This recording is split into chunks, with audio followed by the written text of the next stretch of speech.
दशमी, एकादशी और द्वादशी।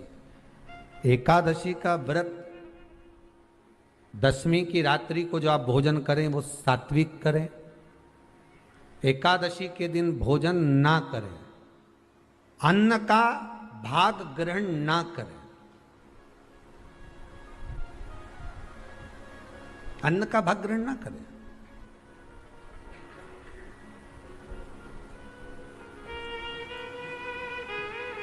कितना सुंदर कहा है महाराज जी। यदि आपके यहां पर गौ माता है, आपके घर में अगर गौ माता विराज रही है,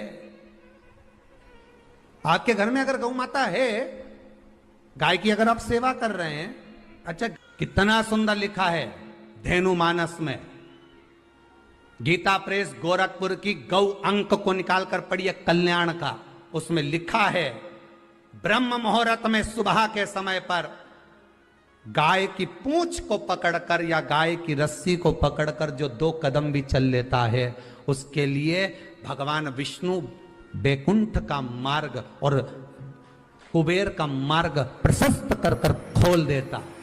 जरा पढ़िए धेनु मानस को पढ़िए, गौ अंक पढ़िए, गीता प्रेस गोरखपुर का कल्याण का अंक निकाल कर पढ़िए कि गाय का मात्र रस्सी पकड़कर 2 कदम चलने वाले के लिए मार्ग प्रशस्त हो जाता है।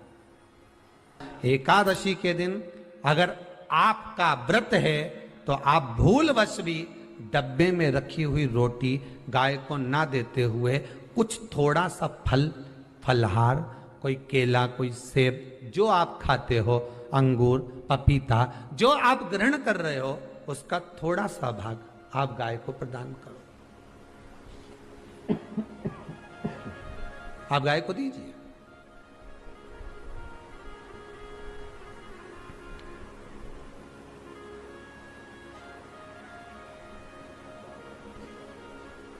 थोड़ा सा भाग आप गौ माता को प्रदान करो, थोड़ा सा।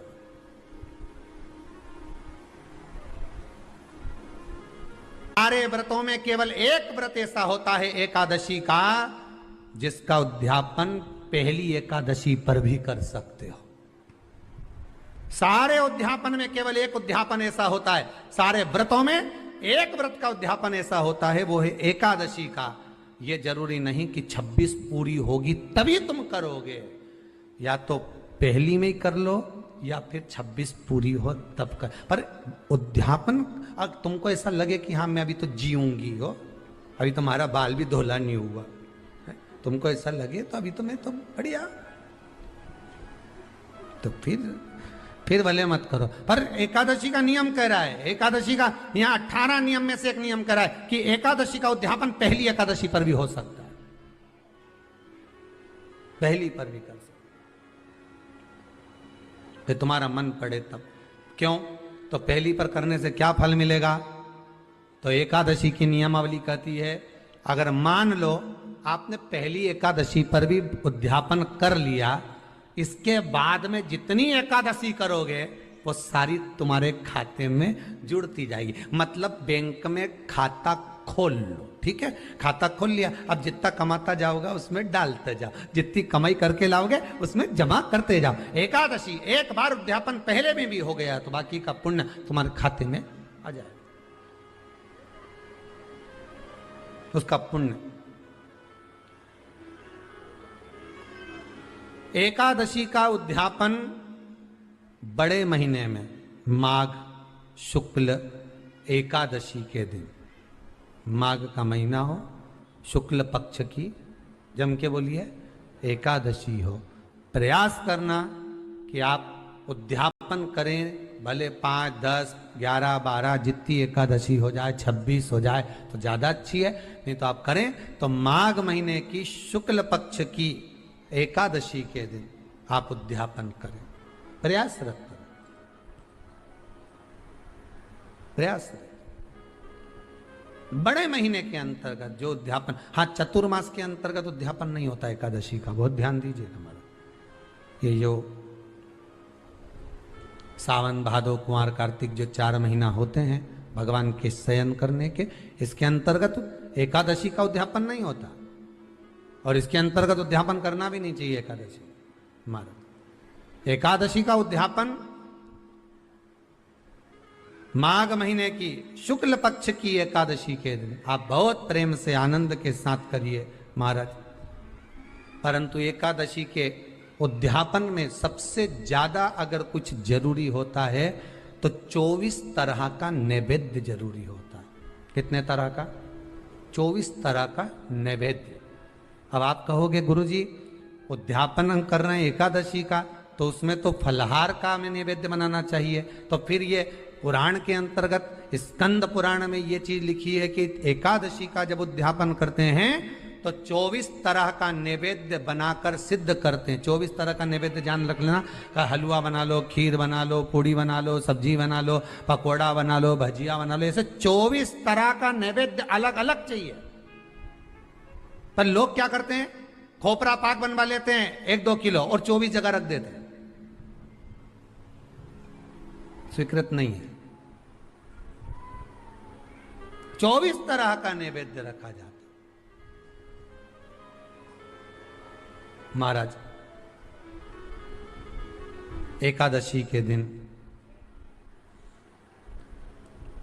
भगवान के पूजन का पूरी तैयारी कर कर मंडल आदि बनवाकर विद्वान ब्राह्मण को बुलाकर, कर्मकांडी ब्राह्मण को बुलाकर जो भगवत सेवा में एकादशी का उद्यापन कराए, उन ब्राह्मण के चरणों को नमन कर कर, प्रणाम कर कर एकादशी का पूजन करवाइए और उस मंडल की पूजन कराकर हवन द्वादशी को कराइए।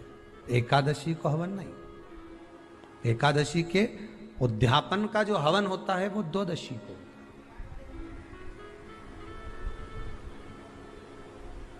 एकादशी का उद्यापन द्वादशी को बड़े प्रेम से आप खूब आनंद से हवन पूजन कराओ। पूजन कराने के बाद, हवन कराने के बाद 26 जोड़े ब्राह्मण ब्राह्मणी के बुलाकर भोजन कराकर उनको भाव से जो आप समर्पित कर सकते हो, जितनी आपकी सामर्थ्यता हो, उस सामर्थ्यता के अनुसार आप दान धर्म पुण्य करो, आप उन्हें प्रदान करो। और बन सके तो एकादशी की रात्रि को भी जागरण करें और द्वादशी के दिन जिस दिन हवन करें उसकी भी रात्रि को कुछ जागरण करें। जागरण का मतलब पहले भी कथा में कहा, प्रदोष की कथा में वर्णन किया था। हम ये नहीं कहते कि तुम पूरी रात जगो।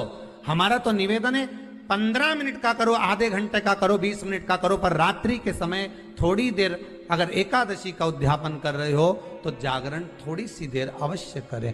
नहीं कर सकते अकेले बैठकर राम नाम जप लें, भजन कर ले, पर करो। कि नारी के मुख से अगर एक बार निकल जाए कि मेरी जिंदगी तुमसे विवाह कर कर बेकार हो गई, उस समय नारी का साथित्व समाप्त हो जाता है। इसलिए माताओं आपसे निवेदन है, जिंदगी में सारी लड़ाई लड़ना, सब कुछ बोलना, पर अपने पति से यह मत कहना कि तुमसे विवाह कर कर मेरी जिंदगी बेकार हो गई। क्योंकि विवाह तुमने किया है पर भाग्य उसने लिखा है। भाग्य लिखने वाला वो है। और आपसे फिर निवेदन करूंगा, राम मंदिर जाओ, कृष्ण मंदिर जाओ, शिव मंदिर जाओ, भवानी के मंदिर जाओ, तुम्हारे 33 कोटि देवताओं के मंदिर चले जाओ, गणेश जी के मंदिर जाओ, तुम्हारी मर्जी पड़े उस देवता के मंदिर जाना, कोई तुम्हारा भाग्य नहीं बदल सकता। जो तुम्हारी किस्मत में लिखा है वो तुमको भोगना पड़ेगा। तो बदलेगा कौन? तो उसका भी प्रमाण हमारे यहां शिव महापुराण कहती है। एक पारो नाम की विधवा स्त्री थी।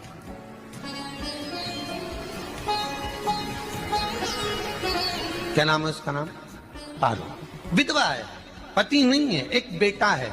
और विधवा स्त्री जो थी वो गर्भ से थी, उसका संतान नहीं हुई थी, पति मर गया था, वो गर्भावस्था में बेटा रह गया और पति चले गए। पारो बड़ी दुखी थी, भगवान का भजन करती बहुत, घर में कुछ भी नहीं था। जो व्यापारी, जो धन था उसके पति का, वो सब लोग खा गए। जब जैसे व्यक्ति जब तक जीवित है तब तक संसार उसका है, जैसे ही वो गया उसका सारा धन भी उसके साथ चला गया। व्यापार धन रो। पारो आंखों से अश्रु बहता है, नैनों से जल बहता है, नैनों से बिंदु बहता है। और पारो की आंखों से जब आंसू बह रहा है, अश्रु निकल रहा है, जल बह रहा है। बेटे को जन्म दिया, उसने सोचा अपनी जिंदगी तो बेकार हो गई, पर बेटा जन्म लिया तो इसका नाम अच्छा रख दूं तो हो सकता है भाग्य आगे अच्छा हो। तो उसने उसका नाम भाग्य सिंह रख दिया। क्या नाम रखा? भाग्य सिंह। भाग्य अच्छा रहेगा इसका, तो हो सकता है कुछ अच्छा कर ले। पर बेटे की भी किस्मत इतनी प्रबल नहीं थी। माँ जगह जगह बर्तन मांझ कर काम कर कर बच्चे का पालन कर ली। बच्चा थोड़ा बड़ा हुआ। माँ मेरे सारे मित्र सेठ हैं, अब मेरा ही किस्मत, मेरा ही भाग्य ऐसा क्यों है? मेरी ही किस्मत ऐसी क्यों है? ऐसा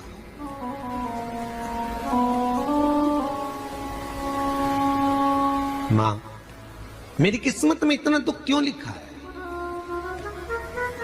माँ भोजन तक हमको समय पर नहीं मिलता, हमारा भाग्य ऐसा क्यों है? माँ हमारी किस्मत ऐसी क्यों है? माँ कहती है बेटा जो ललाट पर लिखा उसे कौन टाल सका। माँ बच्चों को समझाती है, माँ बच्चों को कहती है, धीरे धीरे समय निकलता है। माँ एक बार बता माँ, तू कहती है कि सब भगवान ने लिखा है भाग्य में, तो भगवान का मिलेगा मुझे बता दे। माँ बोलती है ऐसी कोई जगह नहीं जहाँ भगवान नहीं। वन में मिलेगा? हाँ मिलेगा। माँ का कहना मानकर भाग्य सिंह वन में चले गया और घने जंगल में भाग्य जब गया भाग्य सिंह, और घने जंगल में जब पहुंच गया, ढूंढते ढूंढते ढूंढते ढूंढते ढूंढते तो भी भगवान तो भगवान, भगवान की छाया तक नहीं मिली। भगवान की छाया तक। आंखों में जल भर गया, बेहोश होकर गिर गया। शाम का समय था, विष्णु और लक्ष्मी निकल कर जा रहे थे। लक्ष्मी और विष्णु जाते जाते उसको देखकर रूप बदल के उसके पास गए। बेटा आपका नाम क्या है? हमारा नाम भाग्य सिंह है। कहाँ जा रहे हो? भगवान से मिलना है हमको।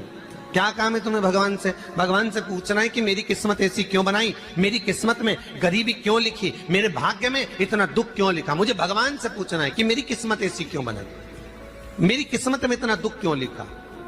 इतनी तो भगवान बोले ये तो देखो भाग्य भाग्य की बात है, सबके भाग्य में अलग अलग होता है। नहीं नहीं मुझे भगवान से पूछना। तो हुआ क्या? मैं बहुत गरीब हूं, मैं बहुत दुखी हूं। भगवान से प्रार्थना है कि मुझे कुछ मेरी जिंदगी का अच्छा कार्य कर दीजिए। लक्ष्मी जी को दया आ गई, नारायण से बोले प्रभु इसको कुछ दे दो, थोड़ा सा इसके ऊपर कृपा कर दो। नारायण बोले इसके भाग्य में नहीं है लक्ष्मी, इसके भाग्य में नहीं है लक्ष्मी। लक्ष्मी मैं दे भी दूंगा तो इसकी किस्मत में नहीं है। लक्ष्मी कहती है आपका काम देने का है, आप तो दो।